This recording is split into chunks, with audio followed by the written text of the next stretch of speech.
Welcome back to another episode of MP Access. My name is Katarina, and today we're here at the Legal Servicer Summit, and I'm joined by Amanda, and I'm sorry in advance, I will probably mispronounce your last name. It's fine. Koontz? That's correct. Is that German? It is my husband's last name, so I have no idea. Okay, because it does sound very German to me. I am originally from a different country, so I'm always interested to hear American, descent stories and stuff like that. Yeah. So, all right, so let's get into your background. You work for Carrington Mortgage. Correct, yeah. Tell me about your role and what you do. Yeah, so I am the manager of property preservation for Carrington Mortgage. I currently oversee everything as far as default servicing. So I start from the point where the property goes in default until it basically conveys or goes REO or transfers off. Handling things such as property inspections, maintenance, winterizations, grass cuts, anything compliance related, QC related, vendor management. We work with vendors, investor insurer guidelines, everything like that. So you save properties from problems. Yes. Yes. Yeah. Yes. How did you originally got into this industry? What drew you into this space? So I like to say that nobody gets into prop pres because they want to. I think people just kind of fall into it. So for me, I got into the mortgage industry by accident, really. I started in collections, and really I learned all about servicing just from learning how borrowers interacted with the servicing side, how they defaulted, how all of that worked. I tried to save people's homes. And then from there, I moved on into REO asset management. And I went the complete 180 side of that, from trying to keep people in their homes to trying to sell the homes and kind of recoup as much money as we could back. And that really drew me more into the preservation side of it, because from there you could really see how, if a property wasn't maintained, how quickly the value could be lost in the property.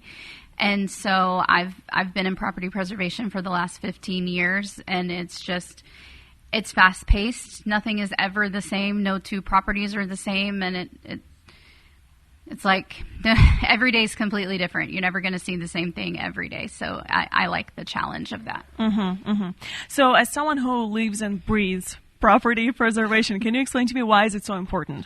Yeah, so property preservation is critical because we basically make sure that properties stay safe, secure, and really in guidelines with neighborhood compliance and things like that too. So we're the ones that make sure that neighborhoods look nice and that assets are protected. And so really we're the first line of defense and protection and everything like that on the properties. Mm-hmm. Do you deal with a lot of criminals? Yes. So can you tell me a story, please? Like the craziest story. We've heard some things and seen some things. Our vendors have. You've seen some things in prop press. There have been instances where we have found human remains in properties. Oh my God! It's not uncommon to have that happen, unfortunately. Squatters are a big issue, especially in highly metropolitan areas. If a property becomes vacant, usually they're the first ones to know about it. So they're going to find it before even the mortgage companies do, and then they're going to move in, and it becomes a whole issue of trying to get that person out so that we can get it secure and take it back and make sure it's maintained and ready to go. But yeah, it's an event. How do you personally, as a professional, deal with situations like that when, there was human remains that were found in a property? That's a pretty terrible thing to find out about a house. So even mentally, it is hard to digest. Yeah, there's a lot of things you have to do. Of course, you have to work with local law enforcement and things like that. So that's kind of the first step. You never, the vendors have to take a step back. If you ever come across a situation like that, our vendors have to pull out of it, and they're like, okay, we have to contact local law enforcement. And then that's kind of where we step back and it gets handled by somebody else. But it's a unique circumstance, but it's not something that's never happened. My mom and I used to flip houses, and I know I say this in every single episode, but we were constantly bugged by our neighborhood to cut the grass all the time to make sure it's like, the specific length and specific color and everything has to be specific. Is that what you guys do as well? Yeah. So neighborhood compliance is a big part of what we do. We also have to stay in compliance with investor and insurer regulations like HUD and Fannie Mae and all of that kind of stuff. So we keep our properties on a regular reoccurring schedule. But yeah, you've got some local HOAs that have like some crazy rules where the grass can't be more than 6 inches tall. And if it's in a property area like that, we have to cut the grass more frequently. Or if they've got weird rules like your sidewalks have to, be purple or something. I made that up, but we would have to do that. Like there are weird compliance rules that we always have to follow. So yeah, it's very much making sure you understand everyone's guidelines and staying in compliance with them. What happens if the person refuses to follow those rules and he's just saying, "This is my house, I do what I want." Like the don't tell me homeowner? what to do. Yeah. So if the homeowner doesn't do what they're supposed to do and they don't cut the grass or they get violations on the property, then they could be assessed fines or fees by the city, which typically are assessed to the property, not necessarily to the borrower. So those would stay usually with the property. So that is something that would eventually come to us and we'd have to take care of. So then we have to go back to the city and say, hey, we just got this property because now the borrower is no longer in the picture. Can we work out something to get it addressed? What can we do with these fines or fees? And that's where really having a good relationship with cities and local municipalities is important, because then it's more of a partnership instead of like, what do I do? When you've got good relationships, they're more willing to work with you. So how many times a homeowner can break those rules before he loses his house, his property completely? I mean, in some states, you see things like receiverships be issued. So in like Massachusetts and Maryland and things like that, they're more prone to issue a receivership. And what that is the city will come in and they'll appoint somebody to go out and actually do the work on the property. They could potentially take the home away from us and the borrower and say, okay, now I own this property. So there is a risk of that. Is there a flat, like you do it 7 or 8 times and it's theirs? No, not necessarily, but there's lots of legalities that go along with it, and every city and municipality is different, so it's not standard. So are there any operational challenges property preservation teams are facing today? Yeah, I'd say from an industry standpoint, we are seeing 2 big challenges. Mainly, there's volume swings that impact from the vendor side. It is capacity and turn time. So we're seeing you might not have vendor coverage in rural areas. So areas like Alaska, or sometimes even in rural areas in South Texas, or out in Maine or Massachusetts or places like that. And that causes things like inspections and maintenance to take longer. And sometimes we can't get things done at all because we don't have vendors in that area.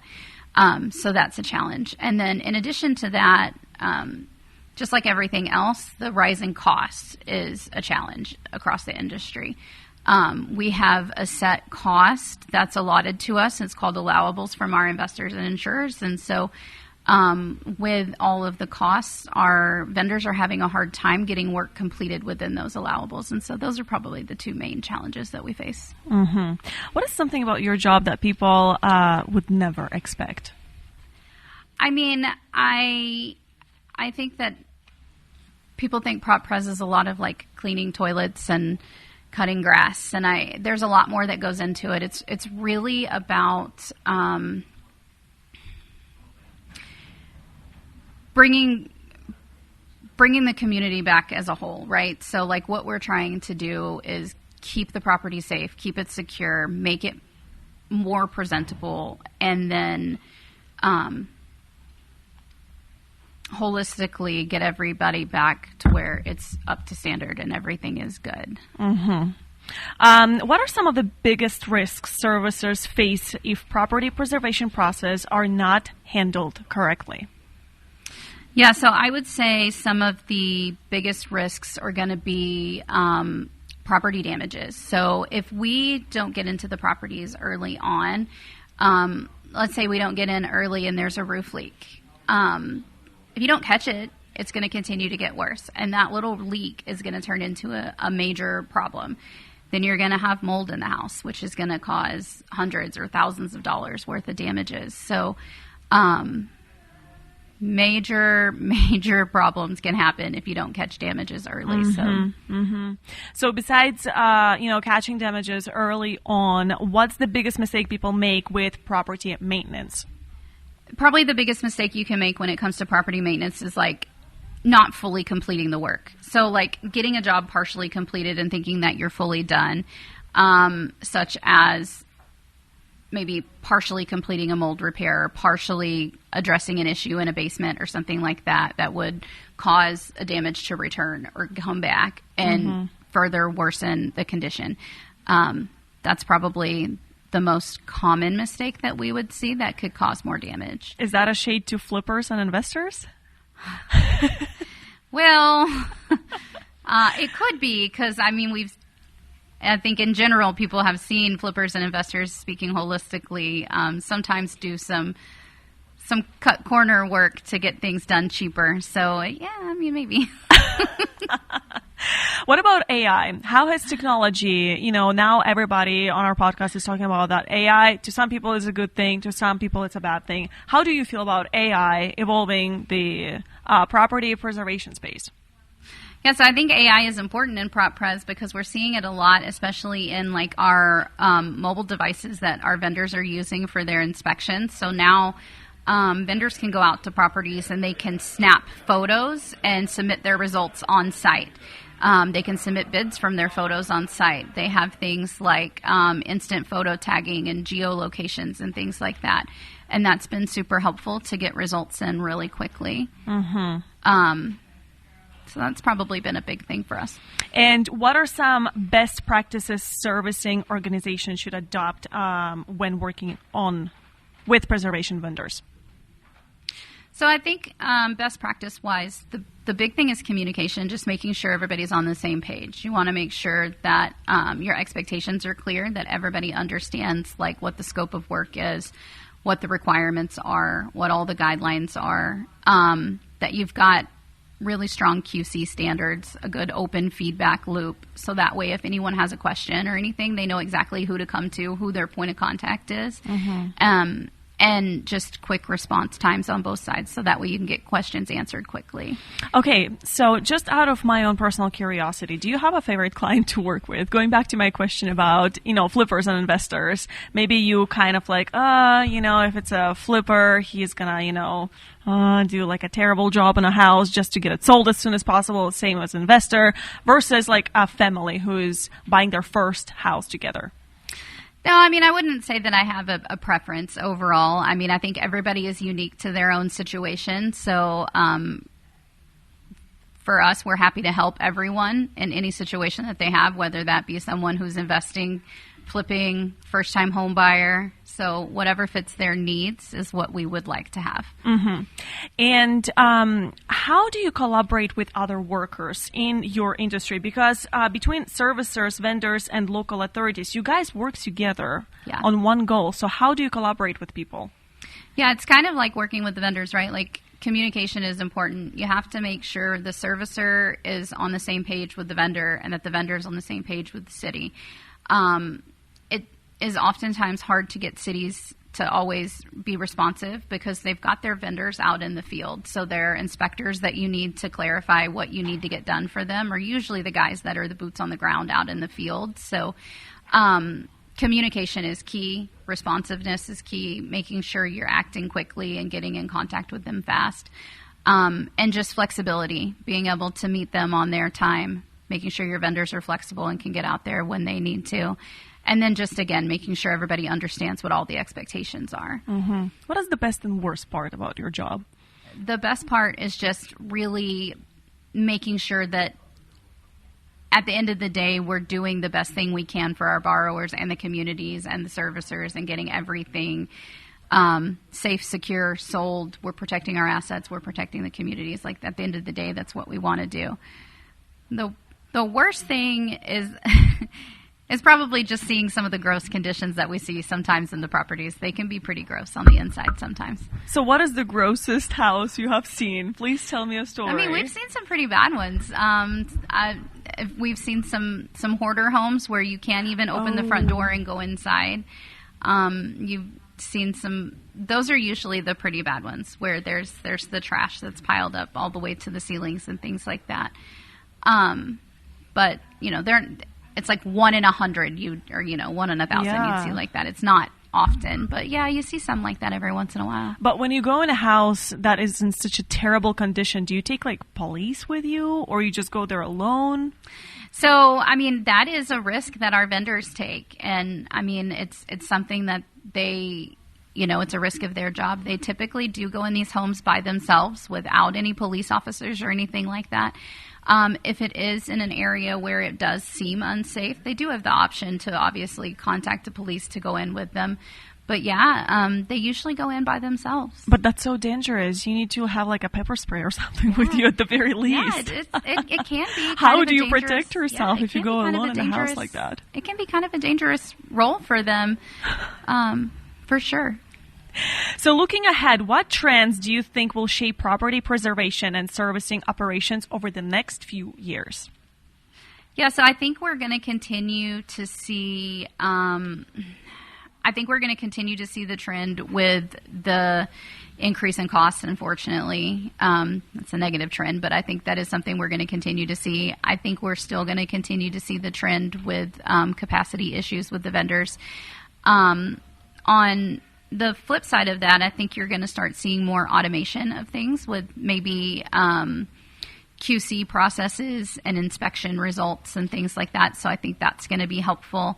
And I think from the city side, you're going to start seeing more focus on potentially like curb appeal and presentation of the neighborhoods. They're really starting to focus a little bit more on that. Mm-hmm. And what should mortgage servicers be preparing for now as the market continues to evolve? I think the main thing is that we need to prepare to be flexible.